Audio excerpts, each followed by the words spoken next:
आता प्रत्येकाला प्रश्न पडणार, मोहित तर मोठा माणूस झाला, हा सत्कार, हे पुष्पगुच्छ आणि ही प्रोफेशनल लोक कोण? तर नमस्कार मित्रांनो सगळ्यांना. सगळं सांगतो याच व्लॉगमध्ये. सकाळी लवकर किचनचं काम वगैरे कंप्लीट करून घेतलं आणि हिंजवडी सारख्या IT पार्कमध्ये सुद्धा शेती केली जाते हेच बघण्यासाठी आपण पोहोचलो एका शेतामध्ये.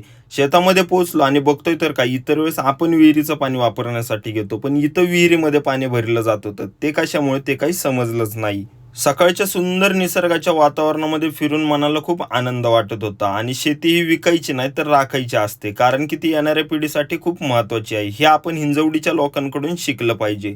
संपूर्ण परिसर फिरून घेतला आणि त्यानंतर घरी जाऊन फ्रेश वगैरे होऊन पुन्हा पोहोचलो ऑफिसमध्ये. हे पुष्पगुच्छ कोणासाठी आणि कशासाठी हा अंदाज लावण्याआधीच आपल्याला समजलं होतं की आज जळगाववरून मार्कोनची टीम म्हणजेच प्रतीक सर, अमित सर आणि विश्वजित दादा आले होते. सरांनी आपला सत्कार यामुळे केला कारण की सरांना आपलं काम करण्याची पद्धत आणि आपलं काम करण्याचं डेडिकेशन हे खूप आवडतं. मग काय, सरांनी आपला सत्कार वगैरे केला आणि माझ्या आयुष्यातील हा पहिला सत्कार असल्यामुळे मला सुद्धा स्वतःवरती भरपूर अभिमान आणि भरपूर गर्व होत होता. त्यानंतर संपूर्ण टीम निघाली मुंबईला.